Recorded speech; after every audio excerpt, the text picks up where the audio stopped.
Bouba Ndour moo la gën a xam ni képp kuy saaga bitim réew rek Assane Diouf mooy sa doyen mooy sa parrain mooy initiateur saagakat yi nekk bitim réew di saaga yow li flash la. On s'est croisé aux États-Unis, on s'est connus.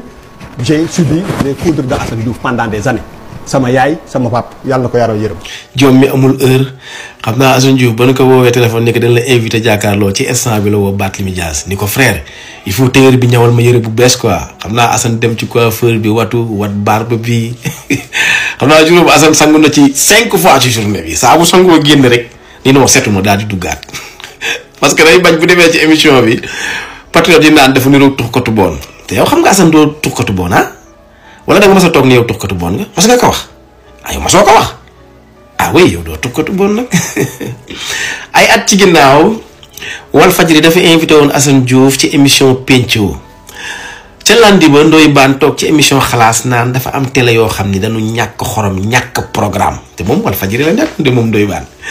di invité ay dof yoo xam ni tekkiwuñu dara di saaga nit ñi xam nga nag Youssou Ndour lay Ndoye Bane ma lay yëgal ni nag émission jàkkaarloo émission faaru TFM invité na Assane Diouf xam nga Bouba Ndour moo la gën a xam ne Assane Diouf amul place ci émission bi parce que nit ku vide la Assane maanaam dafa wayadi il n'est pas mûr ay wax yu dof lay wax yu daanu ci sareet mais Bouba Ndour da koy invité ci émission bi pour venger wu fayu bi nag du saaga mais da koy humilier ci biir émission bi looloo tax mu woo ko xam naa famille Ndour sax ba ñu yëgee ni Assane Diouf la ñu invité ñoom ñëpp woo nañ Bouba Ndour ni ka nag ñoo ngi toog nii ci kanamu télé bi jàkkaarloo ak moom waaw na nga fexe ba na nga ko rappeler saaga yi mu doon saaga di ko saaga suñuy waajur. maa ngi dégg sax Bouba Ndour nankaan nit bu nekkee ci dara ba génn ci loolu dafa war a porter combat boobu pour ay nit bañ ko defaat mi ngi mel ni rek Boy Niang mbër ba mu defee violence après dafa porter combat non violence xam nga. léegi Bouba Ndour nekk yow da nga war a porter combat wu kenn bañ a saagati dégg naa sax ci émission bi Assane Diouf naan bon la ma daan wax noonu sax loolu lépp bëgg xeexal sa réew déedéet du bëgg xeexal sa réew de yow da nga daan mandi di saaga yow sax kenn warul la toppee dara parce que àndoo nag sa sago lii nag sa solo ma la ko vidéo yaa ngi fi da nga daan teg sa waayen xam nga waaw di saaga te it Bouba Ndour boo yaakaaree ni Assane Diouf bàyyi na saaga yaa ngi nax sa bopp de ëllëg mën na leen saaga de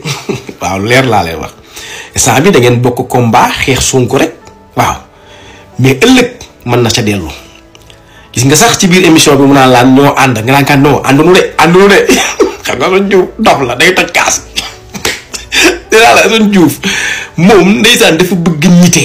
xam nga mais sénégalais yi ñoo bañ ñoo ne ko yow doo fi ñitee duñ ko nangu. xam nga vidéo yi nga def yëpp mi ngi ci net bi gis naa benn waay sax def compilation ñi mu daan saaga ñépp daal koy teg ndeysaan Assane Diouf ndeysaan mujj rus nag quoi di nuyoo naan nos grand frère que xam nga ñàkk jom même dans la même foulée Bouba Ndour di expliquer jekk ba si yàgg tamit nii parti politique yi dañu war a def képp ku bokk ci parti bi di saaga dan lay dàq ci biti ni la génnal parti bi ma ne ko déedéet Bouba Ndour même média yi tamit nit bu toogee ci média di saaga balaa yoon di ko woo ki nekk responsable média boobu moo war a dàq Badara ca biti ni ko génnal ca biti du parti politique yi rek Assane Diouf moom xam naa sa invitation jàkkaarloo bi mooy bi njëkk mooy bu mujj ñoom la dul doon iri rek uniquement pour humilier la mais xamoo ci dara dof nga. joxe hélas. problème mu Ngoné Saliou bi ay yàlla suturaal mbirum ethnie ak tarixa boo ci wax Sénégal il faut nga sol gant quoi neexu la wax problème la mais comprendre leen ma rek. xam nga bi may jàng métier benn papal daan na ñëw suñu atelier mas naa ko nettali paa bi bu daan ñëw da daan wax naan olof xamul dara olof dafa tixit olof daal dof la olof fonkul mbokkam Oustaz Seck dañ ko daan géewal ci mbedd yi muy waxtaan daan na wax naan boo dóoree naar moroomu naaram xeex nga dóor pël moroomu pëlam xeex soo dóoree njaago moroomu njaago xeex nga dóor tubaab moroomu tubaabam xeex xam nga dóor bambara moroomu bambaraam xeex mais boo dóoree wolof morom bi danaa kan copain xoolal fekk ma gàlle ah. gis nga ñaar yooyu ma la indil xam nga tax ñuy wax loolu ñoom dañ bëgg a wax ni olof amul problème maanaam olof dafa woyof riim baa ngi noonu olof dafa woyof olof jàppul dara muy dara olof dafa yaatal maanaam olof moom mën na sëy ak ñépp sax olof mën na faral jàmbur bàyyi sax mbokkam ñoom loolu lañ bëgg a wax. jamono yee docteur Abdoulaye Diallo dégg ngeen li mu wax dem na sax bay wax ni ñun sunu der sax dafa seexlu yeneen xeet yi dem na ba yegg foofu di wax ni ñun alpulaar nii la maanaam wax ju doy waar loo xam ne tey bu ko olof waxoon nee naa leen man duma olof.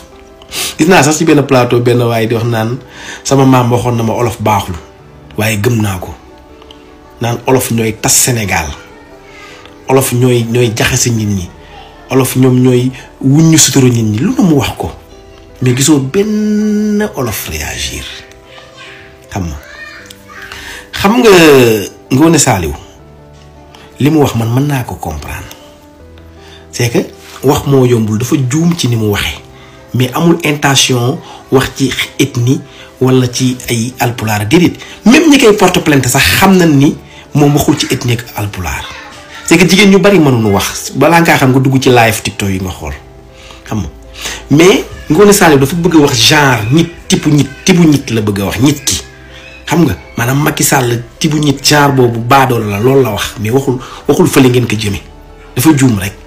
tey su ma ko doon qualifié dafa mel ni may la Birima wala Madiambal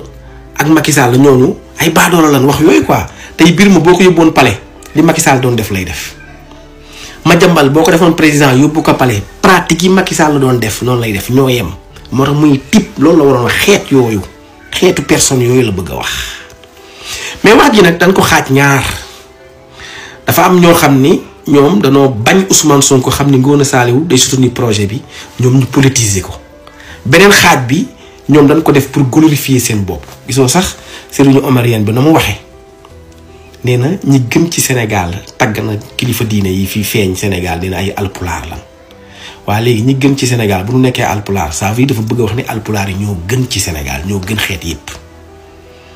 te loolu baaxul te Ngoné Saliou génn na baalu